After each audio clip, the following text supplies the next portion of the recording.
Fucking fuck. Alright, let's go, Maz. This is episode 5. Episode 3, actually, if you don't count the guests. This is our earliest episode we've ever recorded. Yeah. It's 6:15 a.m, bro. I'm tired. I'm fucking tired, bro. Oh, man. Like, Maz is the only person. He's supposed to come to my house at 6. And he calls me at 5:56, and he's like, "Bro, I'm outside." I'm like, "Bro, I wanted to sleep to the last minute. What the fuck are you here?" And then I come in, and he's like so sleepy. I have to shake him like, "Wake up, bro! Wake up!" Bro, we're not all like crazy ninja warriors like you, bro. You go to all these crazy events, bro. Crazy ninja warriors. I like it. Fucking fuck. Let's go. Go and do meditation. Go and do meditation. I was like, man, she's not gonna be able to sit down for months. Masturbation. Before we wrap up, I want to get my religious frustration out. I wasn't empathizing with Hitler. Fucking fuck. Anything you want to do, you can. Be a professor. Wink, wink. Really, you spent too much time on the phone. Last week I was at this event called Castle Drumming. Okay. It was kind of interesting. Like it was a good time. It was like dancing by the fire, lots of drumming, and like sort of tribal vibes. Wait, I love how you just say that like casually, like, "Oh yeah, we're just dancing by the fire, like with some drums and like." Yeah. People have clothes on or naked?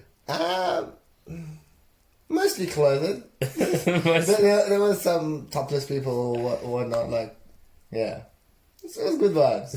Nice. Good vibe. And then it started to rain, so we had to go in the shelter. Oh, shit.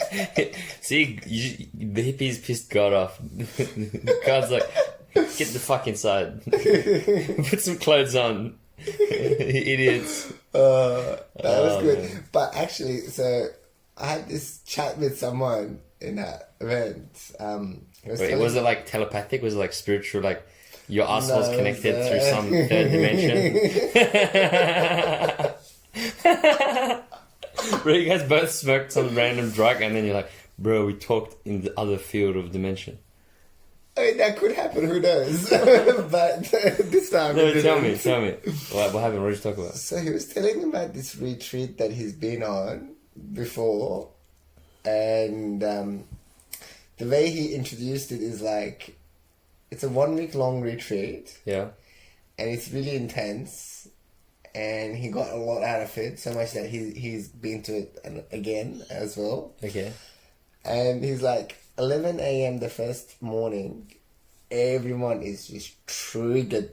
Like, whatever triggers you have has just somehow been, like, brought to the surface. And it's just, like, 12 people triggered, like, sort of in one environment. And they're just navigating the triggers in that situation. Alright, so let me get this straight. So, 12 people pay this person. I'm guessing they pay the person who organised the event. Yeah, so it's a 1 week long retreat. 1 week, yeah. So they so you pay this person, accommodation, food, everything. You go to this like retreat. Yeah. And they trigger you. And then they help you. Are they like psychotherapists? Like they have people with like trauma informed training. Yeah. Right. And this is the thing that's always interesting to me. It's like there's a very fine line between self-development, personal growth, and masochism, in my opinion. And let's just define masochism before we continue. Yeah, so what is it? You're the ones who's saying it close, so you define it. Fuck. Look, in my understanding, masochism is taking pleasure from non-instrumental pain. So non-instrumental meaning that like pain without a reason. Like masochism is just enjoying the pain. And I know in the context of self-development, maybe it is instrumental because you're getting something out of it. But just if I'm defining masochism on its own, it's just pain for the sake of pain. Like it's pleasurable to you. So is that correct? I don't know. I mean, as I listened to you say that, I remember this book I was reading called Dopamine Nation. Oh yeah. And the author is like a researcher, like a psychiatrist researcher, and she was talking about how like pleasure and pain are co-located in the brain. So they like the same place in your brain that's like detects pain, also like detects pleasure, like the same location. So, and she talks about actually in the book. So she helps with people that have addictions, and in the book she was talking about how one effective way for people to like quit their addictions is to induce pain. So, for example, What the fuck? Seriously, Bro, it sounds like some Nazi shit. listen, there's like proper research on it. So there's like for example, ice bath, right? Yeah. If you take ice baths, after the first minute that you're like, if you, let's say you go on an ice bath for a minute, right? In that minute, you're not gonna have a good time, right? It's a painful experience. I'm here for a good time, not a long time. Yeah, but I get you. Yeah, I get you. Okay. But so you come out of it. After that, you feel sort of recharged and a bit more like your susceptibility to experience pleasure increases because you experience pain. So there's this like balance of pleasure and pain in the brain. If you I never thought about it like that. This is how it works. If you let's say you have a lot of pleasure, so you get a lot of chocolate, or you're watching videos or whatever, right? Then you're like desensitized. You get desensitized. So you need more to experience the same amount of pleasure. So that's one side of the balance. On the other side of the balance is pain. So if you experience some pain, it's easier to experience pleasure. Bro, you're just like, you're selling BDSM to me right now. It's like, wait, if I get whipped, sex would be better. I mean, I am not experiencing BDSM, but I mean, that makes sense. I'll be like, yo, wait up, let me go take an ice bath, I'll come back. Neurochemically, it makes sense. Wow, interesting. Yeah, okay, like, I get that, but then, okay, let me just clarify. When I mentioned masochism in this context, I meant it with a bit of a negative connotation. Yeah. To be like, in this context, I'm not anti-masoch. If you like pain and shit in the bedroom, like, good for you. Like, I'm not judging you. But I'm just saying, as a society, we're kind of like glorifying pain. Like there's this huge trend with ice baths and that walk you're doing? The El Camino de Santiago walk. Bro, you're fucking walking for like what? 30 days or something? For about a month. 1 month of just walking, like that's 30 Ks a day. You're gonna be fucked. Or even this idea of Vipassana. Vipassana is the meditation retreat. Yeah, that Masoud has been to multiple times. And you're going to in January. Yeah, I know. I've signed up. I want to go in January. And that's literally 10 days silent meditation. Yeah. And was it 8 hours a day or something? 10 hours a day? 10 hours and 45 minutes. A day of just sitting silently. Yeah. Doing fuck all.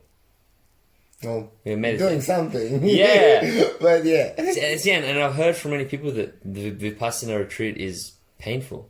Yeah, a lot of people really struggle. I mean, some people really struggle with it. Some people don't struggle with it as much, but it's a spectrum. Yeah, but okay. it is a struggle for a lot of people. And I think about it as well, like even when we go to the gym with Maz, like, feel the tension, feel the pain, feel the pain. That's literally Maz. Bro, he fucking read. Bro, anyway, and and I feel like there's this thing about like why is like pain is. I'm a huge advocate, even myself. You know, no pain, no gain, or like Masoud's favorite line is, what's the thing? Everything good is hard to get. Everything good is hard to get. But then I'm like, wait. Let's just pause there. What if that's just a false narrative we're telling ourselves? What if you can get good things and it doesn't have to be hard? But like, the same way that slave masters used to trick slaves, that they had to work hard to have rights, what if we just like trapped in a false narrative? I mean, look, good thought experiment, but I don't think it is I don't think it has meat. I don't think it's like substantial because so for me personally, Okay. you know, like the story where like the moment when my life changed, right? So I don't know how comfortable you feel. Do you want to share it or no? yeah, I can share it. Yeah. So Okay. actually, I guess I can share it. It'll be a bit of a long share, but yeah. So Let's go. All right, brace yourself, guys. Get some popcorn. Pause the podcast. Get ready. Maybe about 5-6 years ago, I was in a very low place in my life. I was like 125 kilos, All right, let me just clarify. Masoud right now is like 77. yeah. 76, Okay. So I was 125 kilos. I was smoking 2 packs of cigarettes a day. I was completely apathetic towards life. Didn't want to do anything. Didn't even have the energy to want to even think about suicide. So that's like the next lower level than that. So it's like you just couldn't be fucked to kill yourself, but like you would if you could, but you couldn't be fucked. Like if I had like a gun in front of me, I 100% instantly would have done it, but I just couldn't be fucked going through the process of like Yeah, I get. trying to do it. So it's like when you hit the rock bottom and then you still continue falling, and then you're like, oh, this is the rock bottom, and then you keep going. So that was like going for years and years for me. For about 7 years, I was just falling like non-stop. And then the falling actually continued. So I went to this festival, and I went to like, I was in the dance floor dancing, and I was intoxicated, and then decided that I was gonna go back to my tent. But then the way to back to my tent is quite like long if you follow the road. So it's one of those festivals that you just have like a base where you sleep in a tent with people. Yeah. So like if I was to follow the road, it takes about half an hour to walk to my tent. Mm-hmm. It's a massive festival.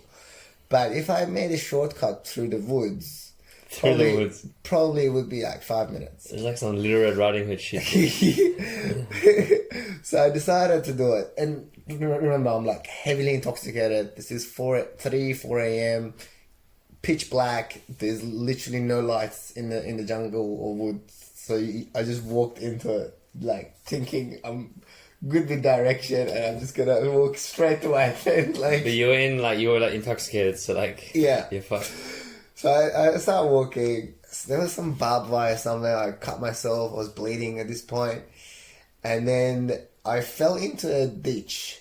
Like a proper like manhole ditch. Yeah. It was about 2 meters deep. So I couldn't if I stood up, I couldn't see the top of outside. Yeah, wow. And at the bottom of the ditch, there was some water. And it was so cold that the water was almost ice. Like the top layer was ice. Oh, wow. So when I fell into it, like there was a shattering sound of the ice, and I'm just sitting there in the cold ass water, freezing, bleeding, and this is 125 kilo Masoud. Yeah, and I'm just like, I had the thought that this is how I'm gonna die. Like this is how it all ends. So let me clarify. So you're at a festival, it's pitch black, middle of the night. And you've gone into some random fucking forest. Yeah. And you've cut yourself, you're bleeding, and you've fallen into a ditch. And you've got no, way of contacting anyone. Nah. And you're intoxicated. And I'm freezing. It's like freezing. Shivering, like a proper shivering. And you're like, fuck. And because you're a big dude, you can't just pull yourself up. I just sat there at the bottom of this ditch thinking, this is the end. And I was like, it's a pretty miserable way to go, but at least I'll be gone. that's how low I was. That's how low I was, right? And I just had this one, I don't know where this thought came from. I just had this one fleeting thought. I said, but what if it's the beginning and not the end? Like, just what if? And then I'm like, okay, if it is the beginning, I gotta get out of this ditch. So I sort of dug some of the mud out just so I could put my hand in it, make space, to climb.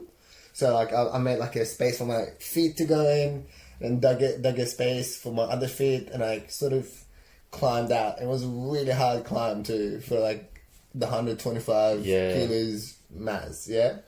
So I climb up and I start wandering around, and it was probably about 2 hours before I found my tent, but it felt like 7 or 8. Like, it felt really challenging because I'm literally walking in the bush, and one of my shoes was gone too, so I was like, one shoe was barefoot. So I'm just walking in this like jungle, right? And then it was really hard. It was really hard. I was like proper pain and suffering. And then I finally found my tent. I'm sitting outside my tent and looking at the stars. And I'm like, man, I feel good. Like, I actually feel good. And this is like, so at this point, I should be like, I should be on the come down from the stuff I had taken earlier. Yeah. Like, I should be feeling even worse than I normally do. Because of the ordeal I was on as well. Like, would you feel good if you were like bleeding and like cold and like no. lost and all that? No, like, so it just didn't make sense. Like, why am I feeling good? Like, that question, I was like, I don't get it. Why am I feeling good? And then like sort of the penny dropped. Like, I had like an aha moment that I'm feeling good because I did something that I didn't think I could do, and I'm proud of myself for achieving that. And that's a feeling that I had forgotten. I had forgotten you could feel that way, because one of the mottos of my life before this everything good is hard to get became my motto. My motto was like, be as lazy as you can, do the bare minimum you have to do. And that's why like I was gamer and like, think about this, gaming's so easy. You just sit on the computer and just do whatever you like. So that's why I did gaming. Like, I always used to do the easiest path of least resistance. But this one time, I got forced to take this path of like most resistant, and I loved it, like literally. So since then, I've been like, okay, I'm no longer scared of pain. I'm not scared of challenges and difficulties. I'm gonna lean into the hard stuff. So like, I always liked psychology, but because I'm English secondary language and like I'm really good at math and physics, I'm like, why would I go study psychology? Like, that's just going to be hard. Like, because I'm going to write these assignments and essays and I don't know how to write them, and it's going to be challenging. Whereas if I go study engineering like I did, it would be so much easier because it's like mostly math, and math just comes naturally to me. Like, that's my strong suit. Yeah. So like, see how like the wanting to go the path of least resistance has been like a big theme in my life. Like, everything that I've done up to that point was under that theme. And then that theme just changed that night. So yeah, that's the story. Wow. Yeah, man, this is the thing. It's I don't think it's an uncommon human experience. Like, some of the most successful humans, from Arnold to like Barack Obama to fucking, I don't know who else to name. Like these people will also Challenges. vouch that challenges are like important to happiness. Yeah, but the only reason I was trying to challenge it is I feel like in society there are certain social schemas, like certain narratives that we're told. Yeah, we're told that like, if you do A, B will happen, or you should be doing B, or you should be doing C. Like, there are certain stories that we're told, whether it's from the movies we watch from the time we're kids, or whether it's just like the talk of the town. And I just wanted to challenge the story, just to be like, how much of it is placebo? But do you think this leaning into discomfort and leaning into pain is really a prevalent story? I don't think it is as common as you think. You reckon? Like, so you've got like friends like me, Jason, or whatever, like around you, who share these views. So I think you're like your sampling is quite biased. Think about 95% of like, I don't know, like the reality TV or movie. Like, Yeah, I guess. Like, what's it about? It's about like just maximizing pleasure. The guy wants to get rich fast or do this. Like there's a, I think it's almost the opposite. Like the larger culture sort of is pushing for like comfort, pleasure, and I don't know, just easy. Yeah, you want it fast, you want it easy, you want it like, do you know what I mean? Like, look at when something is advertised. It's advertised as it's easy, it's fast, it's cheap. Like, you can just get it done. Yeah. That's every advertising for you, right? Like, well, actually, the cheap one might not be because sometimes they want to sell luxury. So that's different. No, I get that. But that easy and fast is always what marketers use to sell. Like, they don't come and say, like this retreat that I was telling you about that I'm interested in to go, the trigger thing. They don't even advertise it. It's only word of mouth. Because how you gonna advertise it? Oh yeah, you gotta come here. You gotta get triggered, and then you can walk through your triggers to be more resistant and resilient to your triggers. That's not a pitch that sells. You know what? For those kind of things, you need the word of mouth of someone who's done it, and they're like, "It was so good that I did it again." That's how you can sell things like that. Because the actual narrative, I think, is not like that. There is individuals who share this narrative of like go into discomfort, go into pain, and lean into challenge. That's a narrative some individuals share, but I don't think it's a society-wide thing. Okay, I accept that. Okay, like now that I think about it a bit more, totally. Yeah, you're right. I'm a very biased sample of just the people I hang around. Yeah. But it still doesn't change the initial question, initial topic of, let me rephrase it, to be like people like myself, you, Jason, whatever, who it's all about personal growth, more or less. Yeah. Have we just, like, how do I say it? Have we just become so comfortable in the pain/suffering environment that we're going back to that environment because it's our new safe space, and we don't know how to just sit the fuck down and enjoy pleasure and comfort? And that's something I'm trying to figure out.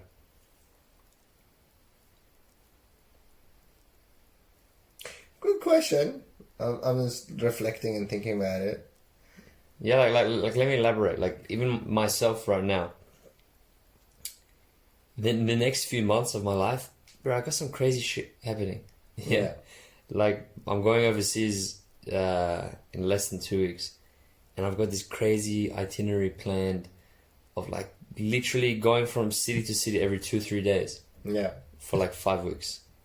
I want to be jet lagged, I want to be tired, I want to be nauseous, it's gonna be fucked. But for me, pain is comfort, more or less. like maybe not like that. Like, I'm being a bit dramatic, but even like I'm going to Vipassana. I'm like, oh yeah, like it's uncomfortable, but your value is everything good is hard to get. My value is fear and pain is not a good enough reason to not want to do something. Yeah. If I come up with a better logical reason why I shouldn't do it, that's fine. But if I don't want to do it just because it's uncomfortable, because it's cold, because, you know, I'll get bored, that's not a good enough reason to not do it.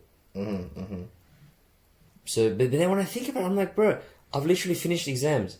Why am I not like a normal person who just watches TV and relaxes and then goes to nice restaurants and like... So, let me push back on that. So I'm really, I think, you know, so let's say I'll make a example that's a little bit extreme just for fun. So imagine someone's like dieting and going to the gym, they've got like a weight they want to hit. They want to become like, I don't know, they want to reach 70 kilos, whatever. Okay. And then they're like working so hard to get there, and they get it, and they're like, you know what? I've worked so hard, I've dieted so hard, I'm gonna reward myself. And they go and eat like a massive cake, and like they binge. I just pictured like Masoud eating cake. And then they just don't go, and they don't exercise for like a week or something. Yeah. Like they just keep binging, and then they back to like the weight that they didn't like, and they're like, oh shit. I'm gonna go back again. So they go back again to the gym, lose it again, and then rinse and repeat. Okay. So what stands out as that is the thing you're rewarding yourself with. Is it really a reward? Or is that some form of masochism?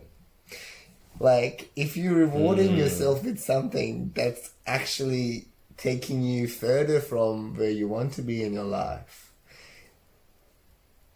isn't that a form of masochism? Like the sort of with the negative connotation that you're talking about. Like, so for me personally, Yeah, I get that. because you're taking yourself further away from where you want to go. You're self-sabotaging in the disguise of rewarding yourself. So you think you're rewarding yourself, but are you really rewarding yourself? This is an interesting one. This is we talked about this like at the gym a few weeks ago. Of the, are you really rewarding yourself? Yeah. Like there's a. Yeah, and that's a great question.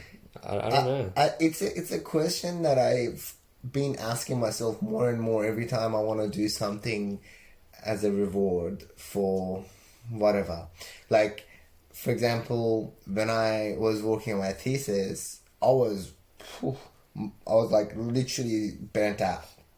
So I was like, I'm gonna play some games because that's like my proper comfort zone. Like, you know how people have comfort eating? I've got comfort gaming. Bro, for you, game is like crack, bro. It's like fucking drugs, bro. People have comfort eating. I've got comfort gaming. Yeah. And I played games. I didn't even play it that much. I played maybe like 2 days. So 2 days, like maybe about 10 hours, like 2 5-hour sessions. Wait, this is after your thesis? After my thesis. Yeah, I remember, yeah. And that's still a lot, 10 hours a day. No, 10 hours over 2 days. Oh, okay, yeah. So I played that. And I was like, yeah, I'm rewarding myself, like, you know, sticking through the difficulty of the thesis and pushing through and doing it, whatever. I started to get this headache. Literally, I started to get this headache. And I was like falling behind from other stuff that I needed to do because uni was still not sort of finished. I still had other things. Maybe assignments and stuff to do. It was an assignment and it was an exam. And then I'm like sitting down, like, not only did me playing the game didn't take away the burnout that I was feeling, but it added a headache on top. What a reward that was, right? so it just like, and Michael, actually, I talked to Michael, and he was the one sort of made me think about it this way. I'm like, fuck. To be like, is it really? And you told me this as well. In theory, I understand, but I'm still not sold. I still. Like, why can't your reward be something that actually fills your cup? You know what, Samim, do you want to go camping? And you take your friend, you go, you do something that you know you enjoy, that you know fills up your cup, that you just... There's a destructive reward and there's a constructive reward. But there's something freeing about destructive, because... Like okay, let me give the opposite argument to what you're saying. Let me push back a bit. It's, to me, when I'm studying, like, I don't know, maybe I'm just a nerd, but I see preparation for an exam kind of like preparing for like a athletics competition, like a that you're competing. Like training. You're competing in a sport. So it's like the same way an athlete, when they have an important game, they sleep well, they eat well, they train regularly with certain intervals. I see exam preparation the same way. Okay. So I'm like, leading up to exams, I'm like at my best. I'm like an athlete that is preparing for something. And once the exam is done, I'm like, for the last 2-3 weeks, I haven't been able to be self-destructive at all. I've had to be on my best behavior, super healthy, super like in a way, it's the opposite of freedom, because I'm kind of forcing myself to abide by certain rules and forcing myself to fight against my impulses. Yeah. Okay. And then to me, it's like, it's a matter of, now the exams are done, like, how do I want to celebrate? Well, what's my reward? I want to go out on Saturday and just like drink. Maybe get drunk. I don't know. And that is self-destructive. I'm going to be hungover the next day. I'm going to feel like shit. But God bless Jesus. Sorry, continue. But for me, it's about, there's something freeing about letting go. I think it's about letting go. It's about like, it's tiring to always have to think about like, oh, what is this thing that I'm going to put in my mouth? Is it healthy? Or is this video that I'm going to watch, is it good for my mental health? It's just like, sometimes you just get tired. Like, fuck it. I just want to like switch off and do something destructive. Like, there is a thrill and a freedom in destruction. So I think I definitely get where you are, but I think there is something you said, you sort of just brushed over it. I don't want it to like go deeper into that. So it's like, it's the idea that about the freedom and the impulse. So I think, based on my own experience, if you actually just do whatever your impulses whatever impulses you have, and you just follow them, you just, like, from today, Samim's just following his impulses, right? Like and within the bounds of, respecting society, people's individuality, law. and whatever, whatever ethical framework, of course. Within the bounds, you just follow your impulses. Yeah. Like, so you get up, I don't feel like going to uni, so you sit back, you lie back down and you sleep. And then you get up, you eat some whatever, I feel like eating chocolate, cake for breakfast. Yeah, whatever cake, chocolate you want to have, you have. And then you're like, I want to go back to sleep, or I want to go play games, or I want to watch porn, whatever. You do whatever impulses that you have. Bro, I've told you, I'm a good religious boy. I don't watch porn. Porn is for the devil. But think about this. So if you're following all those impulses, does that really feel like freedom? Do you think you're a free person if you are slave to your own impulses? I think yeah, when you frame it like that, I think being a slave to your own impulses is literally as far from freedom as you can be. Think about this. Would you be going, like, if you were following your impulses, you wouldn't be able to go like this overseas trip you're going. You wouldn't have been able to sort of make the money or make the plans, because making the plans and buying the tickets, that's not your impulses. Like, that's stuff you force yourself to do because you want to experience something else, right? Like, your impulse isn't to, I'm gonna like, I don't know. It's like, maybe this is not the best example. There's part of it. There's parts of it that feels like a chore, right?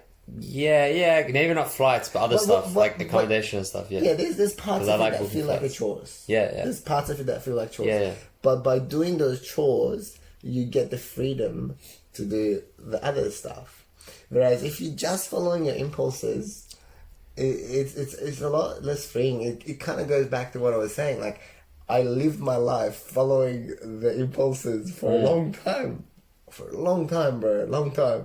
Like, longer than you've been alive. I was just following my impulses.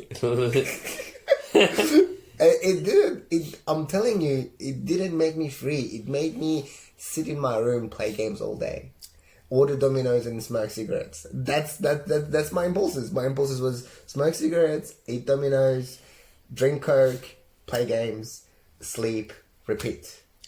That was my impulses. Yeah, but to me, it's like, That's an extreme example. But I accept I accept your example, and I agree that is quite And That is that slavery. free? Is someone That's like not that freedom. free? That's not freedom. That person is not free at all. But then now I'm kind of like, damned if I do, damned if I don't. Because now both sides sound like slavery. So then now it just sounds like there is no freedom. we're just all fucking stuck. Well, I guess, it comes back to what we talk about. Do you remember what we talk about, about when we talk about slavery?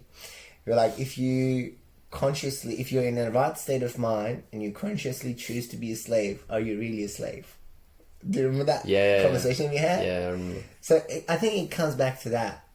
Like, if you are like, okay, if you like, you're sitting down, you're thinking, oh, okay, I want to look better. Like, I want to have more muscle, I want to have more definition, I want to feel more confident in my body. You've made that decision with like the right mindset, with the conscious decision, right? So you've made this decision and you continue to make that decision on a day-to-day basis. So you want to go towards that.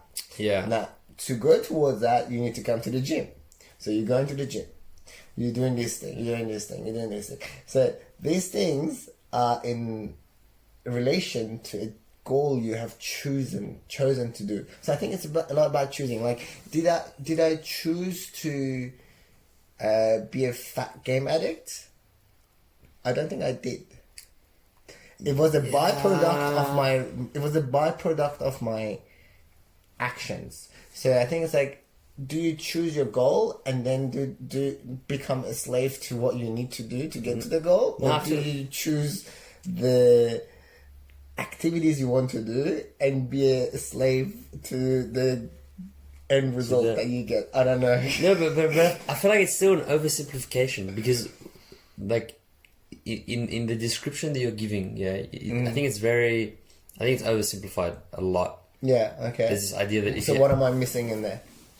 I think what you're missing is that, okay, so did you choose to be a gamer addict? No. Alright, but it's like, to me, did I choose to be at uni? Yes. Yeah. But does it still feel like I'm a slave? Yes. You know what I mean? It's like, did someone choose to work full time in a job that I don't like? Yes, they did choose. Does it still feel like slavery? Yes, it does. But okay, that's a good example. So let's talk about this example. Yeah. So you're working in a job you don't quite like. Yeah. But you keep working. Why? Because working in this job, you're getting money to eat food, to have a roof over your head, to maybe have a hobby that you enjoy. Mm-hmm. So, you're going to work, you're saving money, and then you're traveling. You love traveling. Yeah. So, in that way, although going to the work is inherently not a positive experience for you, it's giving you freedom to do other things.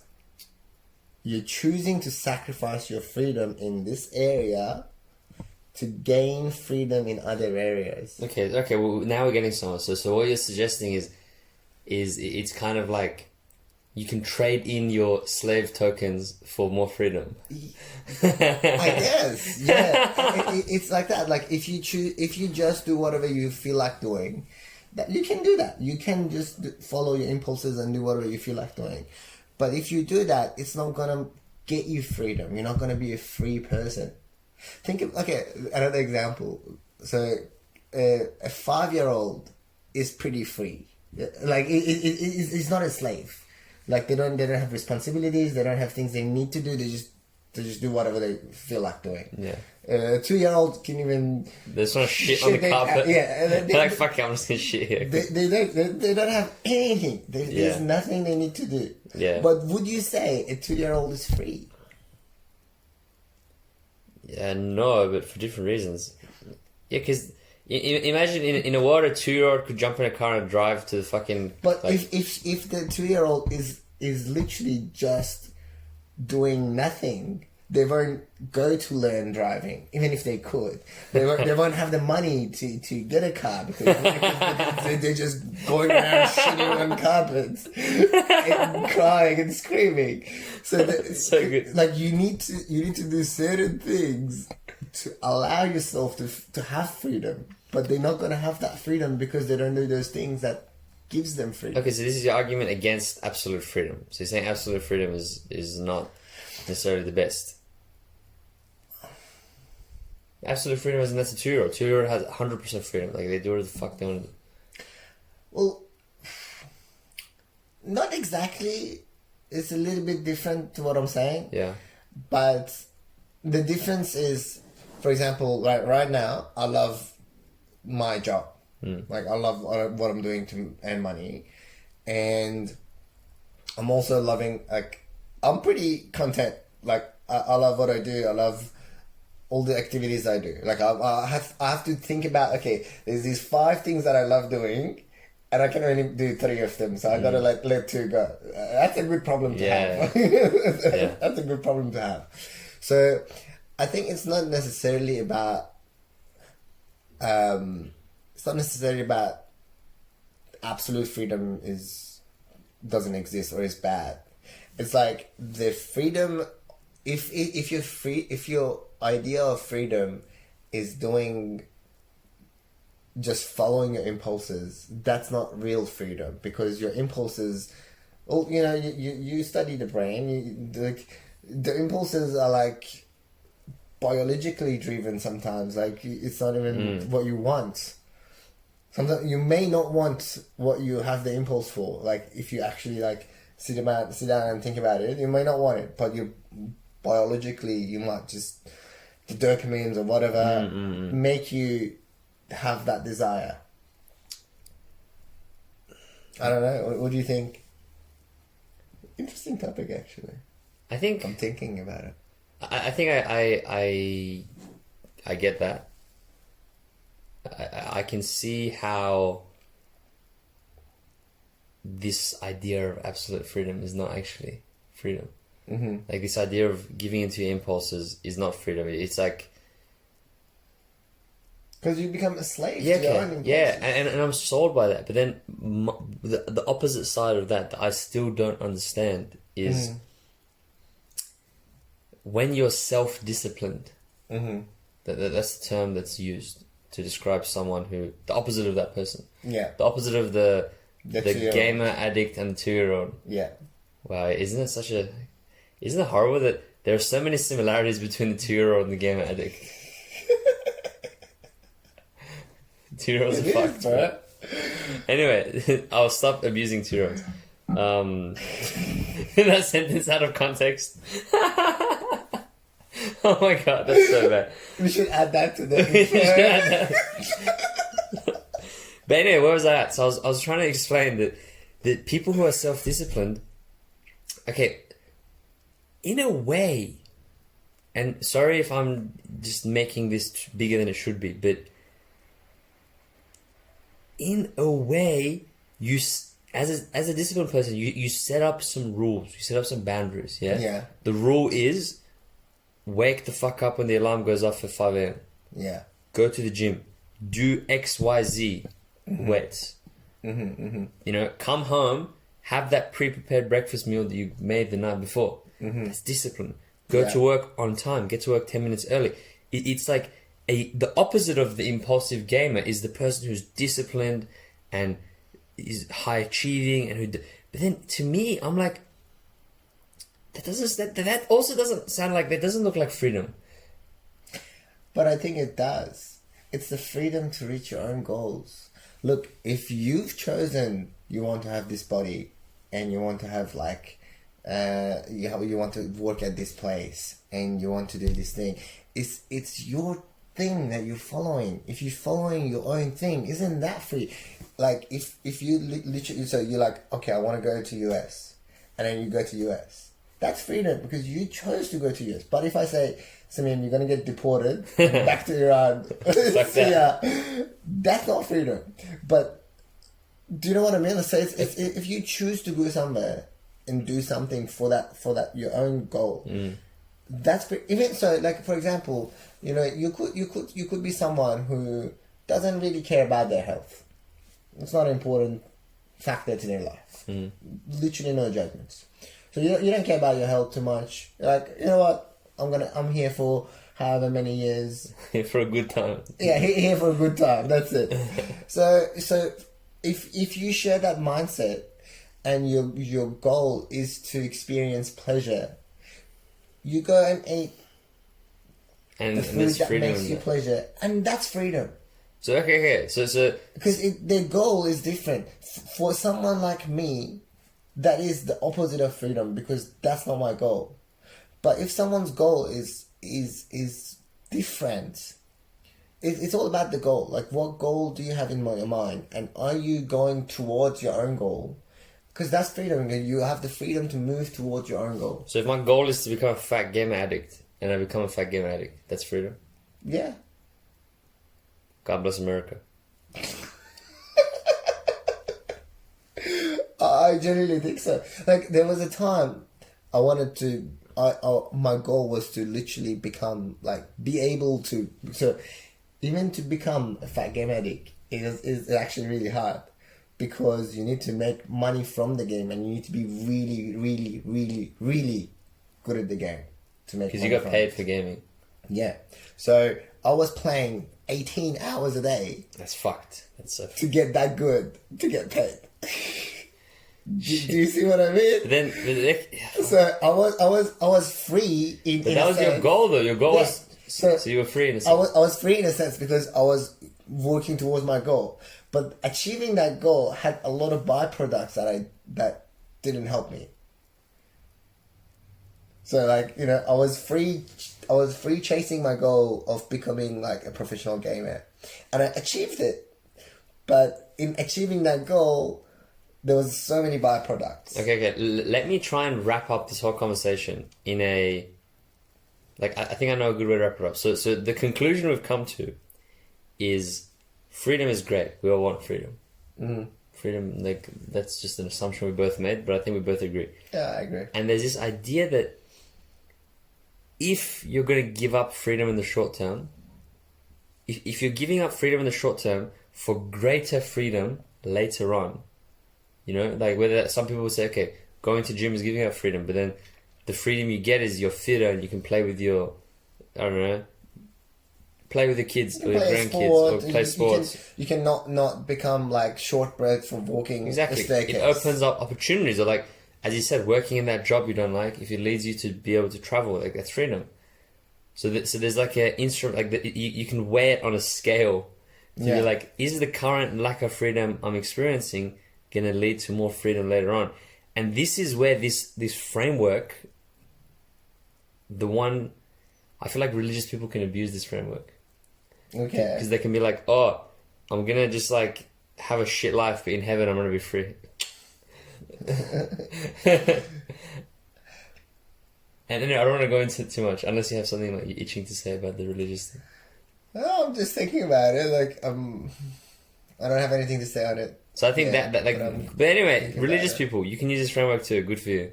Go have fun in hell. Like, sorry, not in hell. Fuck. sorry. I meant to say heaven. But we're gonna talk about your religion hatred. It's not hatred, bro. They hate me. I don't hate them. I love everyone. No, anyway, go have fun in heaven with all the 99 virgins or whatever. Like, good for you. You know, you have sex in heaven, we have sex on earth. We're the same. But anyway, fuck. Sorry, I was done. So anyway, so that's the freedom thing. So I'm convinced with the freedom thing. And actually, just for people listening, I think it would be cool to just... Wrap up. No, but just to think of... I think based on this conversation we had, it's actually quite empowering. Yeah. To be like, next time you have to wake up at 6 a.m. to go to work. Or next time you have to wake up, whatever, go to the gym, or you have to do something hard. Think, like, bring the freedom that this is allowing you to have to the front of your mind. Yeah. And remember why you're doing this thing. And I feel like it would be quite empowering. And it makes it so much easier to do it too. Like, it's not a drudgery to get up and do the thing. Because that is freedom. Like, right now we look at the conflicts happening all around the world. All of these wars. Look at the Middle East. At least for people like me or people like you we've come from a place like Iran that has no fucking freedom. we should be grateful for this freedom, and we should remind ourselves every day, even in the tasks that we don't like to do, even in the tasks that seem horrible.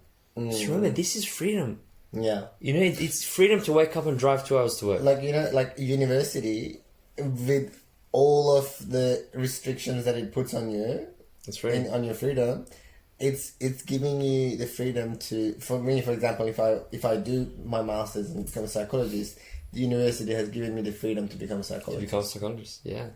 Yes. And that's something I was like, I don't know if I'm still going for it, but anyway, Yeah, I get that. that's something I was aspiring to. And so those limitations gave you those They do. opportunities. Amen. Fuck. So that's freedom. And then I feel like we didn't end up... The masochism on it. I mean, I think it does parallel, because think about like what we were talking about, like the difficulty allowing for freedom. So think of the difficulty as the masochism bit and the freedom as the personal development bit. So it's kind of like, it has parallels. It has a lot of parallels. But then my whole point, the only thing I just wanted you to admit, as a self-development guru... I don't know, guru, but enthusiastic. Enthusiast, self-development enthusiast. Bro, you love that shit, bro. You get off to that shit. Just admit it. Just admit it. I do. I do you love do it. You love the suffering. You love that feeling. I do. Like I said, it's changed my life to lean into that feeling is what changed my life. It's literally the one thing that changed my life. I didn't think you'd actually admit it. Fuck.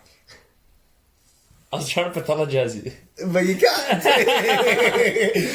Oh my Good attempt, bro. Good Because attempt. that was my whole point, to be like, yeah, I don't know where I was trying to go with that, but the idea that like, well, you just admitted it, so it's like, I don't know what to say now. You just admitted that you do get off on the pain stuff, and you think pain, like, you think the pain, based on the first thing you said in this episode, you said when you experience the pain, you're more sensitive to pleasure. That happens. Literally, you know how I'm like, I am MDMA? Yeah. That's because of the pain, mate. Do you want to be MDMA? Bro, you're starting some pain cult, bro. You're starting some pain cult. Hey guys, if you want to experience pleasure, just like let me just absolutely like bring hell onto you. Fight Club, yeah? Fight Club. Fight Club's a great movie. Yeah, loved it. It's an amazing movie. Fuck. Okay, well then that's my conclusion. So self-development is masochism. It is like that. That's the conclusion. Self-development is masochism. Because masochism means taking pleasure from pain, and you just said that you do take pleasure from pain because it means that there's pleasure awaiting after the pain. So I would say self-development is masochism. Not that it's a good or a bad thing, but I just think it's like a fact. Like you just admitted it. I mean, it can. I think it's a too broad of a term, self-development. Okay, well, for Masoud. Yeah, for me, I agree with that. But I think with the term in like broader... Because like yoga is like sort of self-development. It's not quite... Is that... Yeah, but there's pain sometimes. Is that pain? I don't know. Not really. I haven't experienced pain in yoga. Yeah. That's what I mean. Like, Yeah, okay. There's a lot of self-development that doesn't need to be like... It doesn't apply to... Doesn't require pain. But a lot of the self-development, at least the self-development that you and me and our friends do, it's very much the pain... It's part of rats. Like I'm telling you, bro, read this book, Dopamine Nation. It talks about pleasure. Huberman's recommended it as well, Andrew Huberman. It's a great book. Dopamine Great Nation. book. It's like Suzanne something? I don't know. Dr. Anna Lampke. Yeah. Dopamine Nation. Shit. Well, that's it, guys. What's the time? Yeah. So before we wrap up, Maz, I started listening to that book you told me to. Which one? Arnold's book. Oh yeah. How did you find it, bro? I've listened it's like an hour and a half. So this is Arnold. What is it? Schwarzenegger. Yeah. He's written this book called Be Useful. Be Useful.